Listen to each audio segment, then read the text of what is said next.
Maybe they were afraid. I mean, 4,000 black men, women, and children were killed in violent lynch mobs. That's your explanation, but I guess racial terror permeated American culture for hundreds of years. Black America is worse than it has been that affected in the last 80 years. The generational psyche of an entire group of people? Well, I'm sure it did. I'm not discounting that. I'm just where it's like no one really cares when it's HR managers. No one cared when it was, you know, just kind of paper shufflers or even engineers.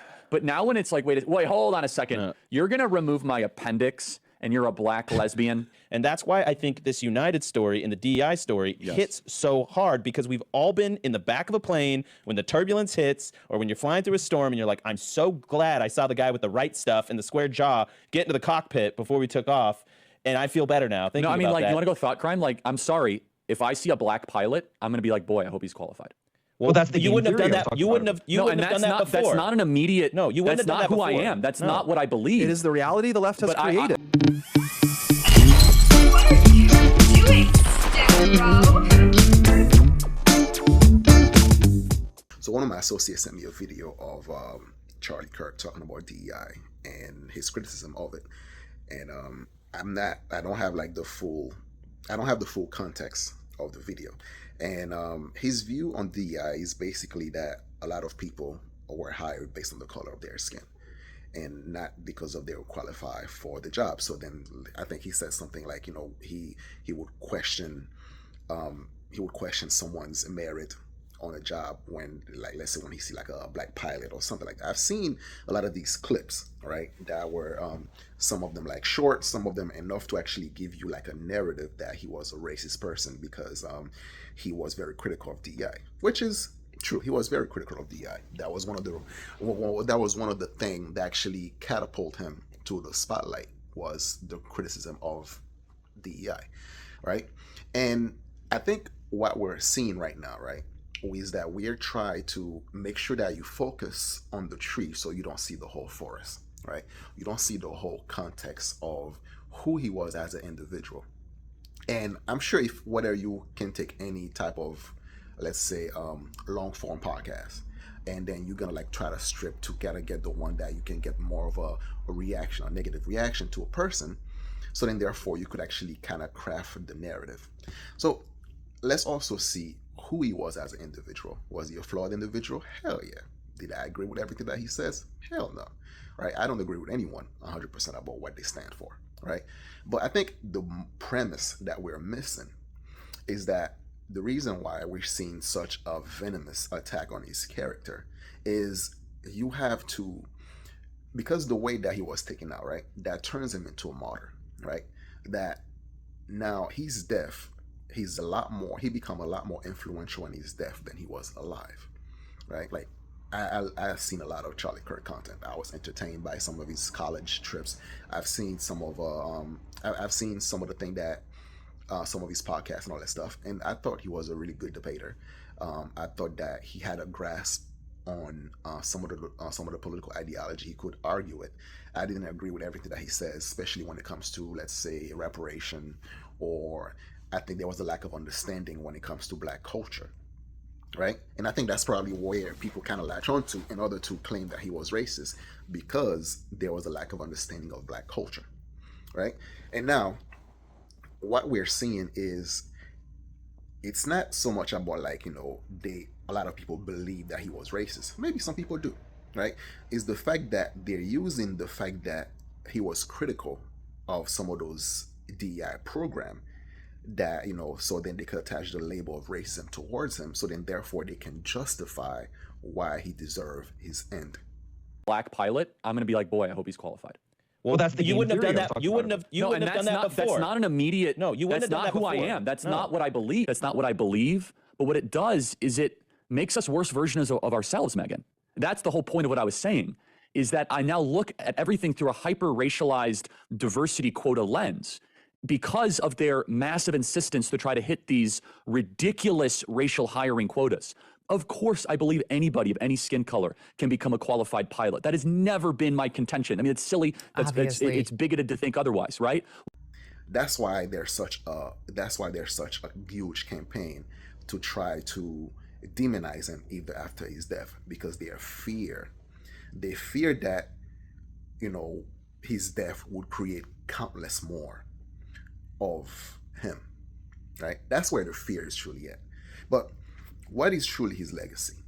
His legacy was someone that, despite whatever you believe in, that he believed that to have a political discourse, he believed that people should talk about what they believe in. They should be able to have a dialogue. And whether you agree to disagree, but you walk away talking with people you disagree with instead of being violent towards them. Immigration, Customs, and Enforcement. Hey, don't touch it. Gotta let her have her emotions, man. Just listen. Have a nice day. Listen, I'm not saying that she was right. Let's have a conversation. She was wrong for that. But you gotta show yourself. If you really love her, you let her go. No, 100%, guys. I'm not gonna press. Thank you. See, I'm not gonna. No, that's okay. Hey, put it on mine. We gotta go shortly. I got a question. Sure. What was your name again? I'm sorry. I don't think I told you. My name's Mercury. Nice to meet you. Well, nice to re-meet you, I should say. What do you hope to get out of this? Why are you here? Okay, I'm going to ask that question a lot. First of all, that question should not even have to be asked, but when people stop talking, really bad stuff starts. When marriages stop talking, divorce happens. When church starts happening, they fall apart. When civilizations stop talking, civil war ensues. When you stop having a human connection with someone you disagree with, it becomes a lot easier to want to commit violence against that group. Whether it be the great genocide, the horrible genocides of the last 100 years, people stop talking with each other because they lose their humanity. I wish we could be here without having my hat thrown off and stuff, but what we as a culture have to get back to is being able to have reasonable disagreement where violence is not an option. And that is that is his legacy. And his legacy is about being a person of faith, or a person of moral character, a person of integrity, a person who believed that he was also a sinner, but trying his best to be a better person. For those of you that are not yet believers, it's very simple. You're going to have a court date, we all die, and you're all going to meet the supreme judge of the universe. Justice is getting what you deserve, which is going to a not so good place. We're all sinners, and we all fall short of the glory of God. But thanks to the cross, a perfect loving God who came down in human form, human flesh, lived a perfect life and died for us so that we could live forever. At that moment, we're about to get that sentencing into eternal damnation. Somebody says, no, I know him. I know her. Welcome to eternal life. You have an opportunity. The gospel in 4 words is Jesus took my place. 3 words is him for me. 2 words is substitutionary atonement. And 1 word is grace. Grace, you cannot earn. Grace, you do not pay for. It doesn't matter how much money you give to the hospital. You can't earn it. It doesn't matter if you're a good person. It doesn't matter if you have always done the best you can, because what's different about Christianity is that it's a gift for all of humanity to receive regardless of everything that we have done. And your life will be transformed. You will be born again. Grace is not earned. It is given by a God who loves you and wants to spend eternity with you. It is the most important decision you can make in your life. Here I am. God bless you guys. Thank you so much. And they do not want that. They do not want people who try to bring others together, because he's not someone that you would consider that was extreme, right? He's not like a Nick Fuentes, right? As a matter of fact, people from Nick Fuentes' camp did not like him. The far right, they did not like Charlie Kirk, which is funny enough, one of the things that they tried to pin on the killer, saying that, well, he's from the far right, right? This is why they try to shift the momentum to try to say that the person that assassinated Charlie Kirk was someone of the far right, in order to excuse all the rhetoric, all the threats, and all the violence they were bestowing upon these men, right? And to try to excuse themselves of the fact that they did not partake in adding fuel to the fire as to why that he actually passed away. But yeah, I have seen some of the video that where, let's say, out of a whole hour of podcast, you have like a couple of minutes out of it, and to craft a narrative that he was a racist person because he questioned the validity of DEI. He questioned the validity of hiring someone based on the color of their skin instead of their qualification, right? So I get that part. And my thing is this, right? My question is this. 1, should you not be able to question stuff? Does questioning certain things automatically makes you a racist, right? Or is, questioning women automatically makes you a misogynist? Does question black people automatically make you, or I'm not questioning, like critical of black people automatically make you a racist? Does question Jewish people automatically make you anti-Semite, right? And this is where I think his courage lied, is the fact that he was unapologetically able to speak his mind, and regardless of what label you wanted to put towards him. No matter how much you try to dehumanize him as an individual, he kept going. He kept pushing for what he believed in. Even when he actually come across in college campuses, when people try to use his stand on DEI as a gotcha, as to why he was racist, he actually were able to break it down and further explain his position. Overheard you saying about how the NBA is 75% black, and which is, I mean, it's true, but the NBA built a dream team over the Olympics, and they almost lost to a whole bunch of non-black players. What do you think about that? I mean, they did still win. They did. So let me explain this to you on DEI. So DEI is this belief that we're going to force people in positions, a quota. Right. So just the NBA is a great example. So right now the NBA is 75% black. If all of a sudden the NBA said, we want more diversity, it's too black, right? Because we want to have more diversity. Right. And they would say, we're not allowed to have any more than 30% of the NBA be black. Would the quality of the NBA go down? The quality of the NBA, arguably right now, yeah, it would. But let's take the NFL. Right? Yeah. So half of the, I think you can see what I'm saying, right? Yeah, no, half of the NFL is black. Yeah. If all of a sudden, Roger Goodell, if he came and he's like, hey, diversity is our strength, we're only going to say 30% of the NFL is black. You would have other unqualified white people that would then get positions in the NFL, and the quality of play would slip. Right. So you get the argument. Yeah. You then extrapolate that to other walks of life. Right. You think to yourself, let's just hire the best. Yeah. And the NFL does hire the best. It should be the best no matter what the thing Skin is. color. But I don't think there should be restrictions to anybody. As long as you're good at what you do, it doesn't really matter. I agree. All right, well, then we stand in agreement then. Predominantly white institutions. I would say DEI stands for didn't earn it, but that's a separate issue. Ooh, didn't earn it. You been working on that? Type. Yes, a lot of people think that. I don't know what DEI looks like on this campus. Yeah, so I can't speak to that. Do you think people should be hired based on their race or their competency? I don't think that. I think they should be race. Which one? My fault. Sorry. My fault. I think that they should be hired based on their competency, not their race. We totally agree, right? Okay. So what DEI does in practice, not in theory, is it focuses on race more than competency. And Okay. that is our concern. Okay. And so what I want, and you seem, very passionate about a lot of things, and you obviously have skills. For your life, I want you always to be judged on the content of your character, not the color of your skin. Where DEI says, no, we're actually going to care more about skin color than competency. And so what we want is an America based on merit, America based on how hard you work, an America based on what you bring to the table, not just what you look like. So I appreciate my friend for actually sending me this clip and to try to, prove his point why he was quote unquote racist. But okay, cool. But now the question is, should that stance means that it's okay for him to be permanently silenced because of his perspective, because you might have disagreed with him, right? And I think this is where my whole point lies. I come from Haiti, right? I come from a place where people no longer had dialogue, and this is why Haiti is in the state that it is today. Not the main reason why. It's one of the main reasons why Haiti's in the state, because people are no longer talking. They're no longer having political discourse. They just, they use force and violence in order to get what they want. And it's when you allow society to degrade to that point, that's where things become worse and worse.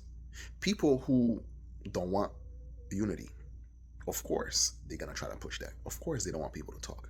Of course, they don't want people to civilly disagree with one another and be able to walk away and be like, you know what? I don't agree with what you're saying. I don't like you for what you're saying that, but I wish you the best. Good luck. Right? We don't have that anymore in this country. And the killing of Charlie Kirk is taking this country at a path where it might become darker. And a lot of people have had enough.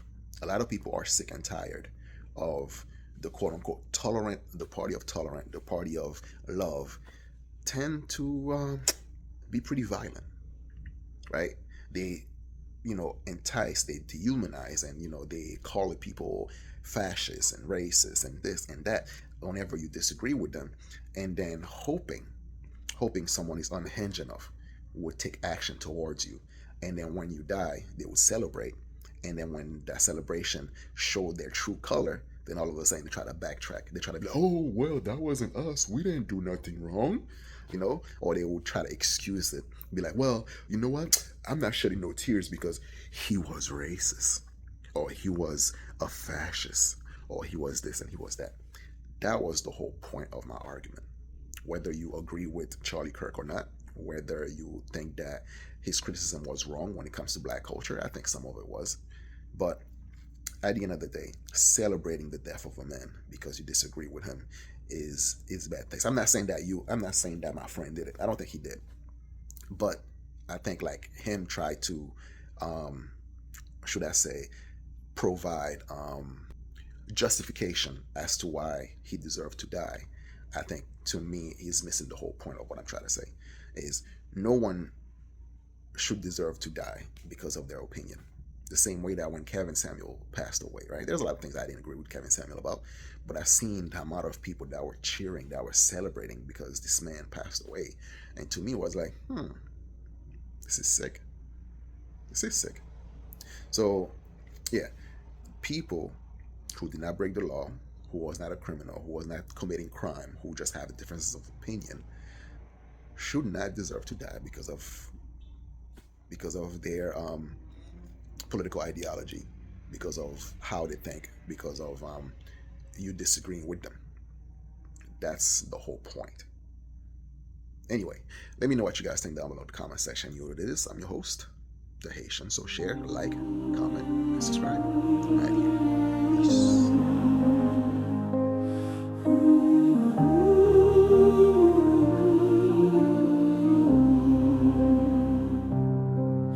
In the shadow of the night, he stands so tall, with hands that toil and a heart that won't fall. Through the struggles and the pain, he bears it all.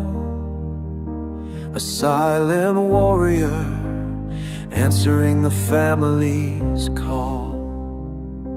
With every sacrifice, he shapes a better